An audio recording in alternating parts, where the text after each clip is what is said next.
Môre, dis Saterdag die 29ste November en ek bid vandag dat die Here jou hart mooi stil sal maak en dat jy hom sal hoor op daardie sagte plek binne in jou.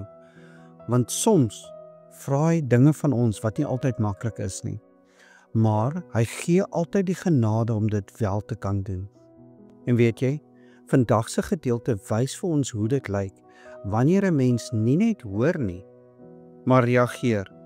Ons is nog steeds in Genesis 17 en eergister het ons gesien hoe God vir Abraham die teken van die verbond gee. En vandag sien ons die reaksie wat Abraham doen op God se woorde. En dis juis hier waar die Bybel vir ons wys hoe geloof nie net in jou kop sit nie, maar uitloop in reaksie. En weet jy, dis nou die regte tyd om die Bybel self te laat gesels met ons. Kom ons maak gou ons Bybels oop by Genesis 17, dan lees ons saam vanaf vers 23. Daarop neem Abraham sy seun Ismael en almal wat in sy huis gebore is en almal wat met sy geld gekoop is, almal wat manlik was onder die mense in die huis van Abraham, en hy het die vlees van hulle vooruit nog op daardie selfde dag besny, soos God met hom gespreek het. En dan in vers 26 herhaal dit: op daardie selfde dag is Abraham en sy seun Ismael besny. Let op daardie 3 klein woorde, daardie selfde dag. Hy hoor en hy beweeg. Ons moet onthou, Abraham is 99 jaar oud hier en Ismael is 13. En elke man in sy huishouding, jong manne, ou manne, slawe, werkers, almal wat in die huis gebore is en almal wat hy gekoop het, moes die teken van die verbond dra. Dit was nie 'n maklike opdrag nie. Dit was ongemaklik. Dit was prakties moeilik en dit het iets gekos. Dis nie iets wat 'n mens net gou môre doen nie, maar Abraham stel dit nie uit nie. Hy redeneer nie. Hy vra nie vir 'n beter tyd nie. Hy neem God se woord as waarheid en hy lewe dit uit. En omdat hy reageer, sien sy hele huis dit. Sy familie sien dit, sy mense sien dit.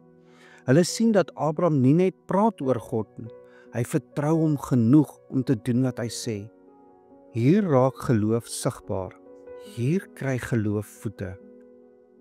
Ons sê baie keer, ek glo. Maar in die Bybel beteken geloof nie net om saam te stem nie. Dit beteken om te reageer. Geloof wat net sit, groei nie. Maar geloof wat beweeg, maak die lewe oop. En ek weet, elkeen van ons het al uitgestel. Ons almal het daai oomblikke waar die Here liggies aan jou hart klop en jy sê, Here, net nie nou nie. Kan ons maar nou? Want ek wil net gou eers hierdie klaarmaak. Of ek sal beweeg wanneer dit my pas. Maar kom ons kyk na die kruis. Jesus het die volmaakte gehoorsaamheid vir jou gedra. Waar jy struikel, staan hy vas. Waar jy bang is, dra hy jou. Waar jou wil swaar raak, gee hy syne. Hy roep jou nie om in jou eie krag te gehoorsaam nie, maar in syne. Nou hier's iets moois. Die Hebreëse woord wat hier gebruik word is shama. En dit beteken nie net om te hoor nie. Dit beteken om te hoor en te doen in een beweging. In die Hebreëse manier van dink, as jy nie doen nie, het jy nie regtig gehoor nie. So Abraham shama, hy hoor God en hy beweeg dadelik. Dis geloof in 'n enkele woord. God vorm Abraham se geloof deur 'n daad wat iets gekos het. Daardie gehoorsaamheid maak die verbond sigbaar vir elkeen in sy huis. Die Here roep ons steeds om sy stem te vertrou. Maar in Christus is gehoorsaamheid nie 'n swaar las nie.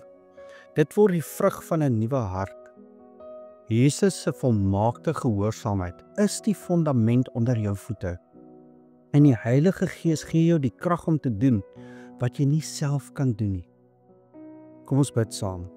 Here onsse God, U is die een wat praat, wat roep, wat lei, en U is altyd getrou in wat U sê. Here, ons bely vandag dat ons partykeer stadig is om te gehoorsaam.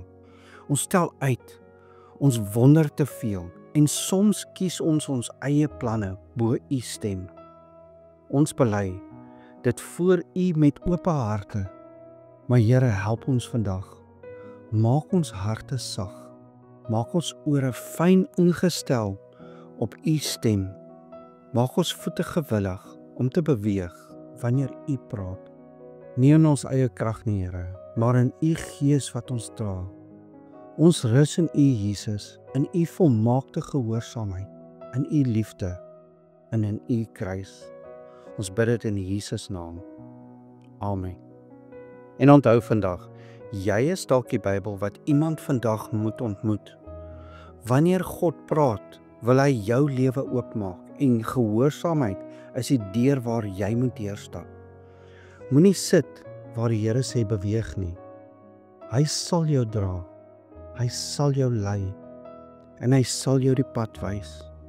Ek hoop jy het 'n geseënde Saterdag.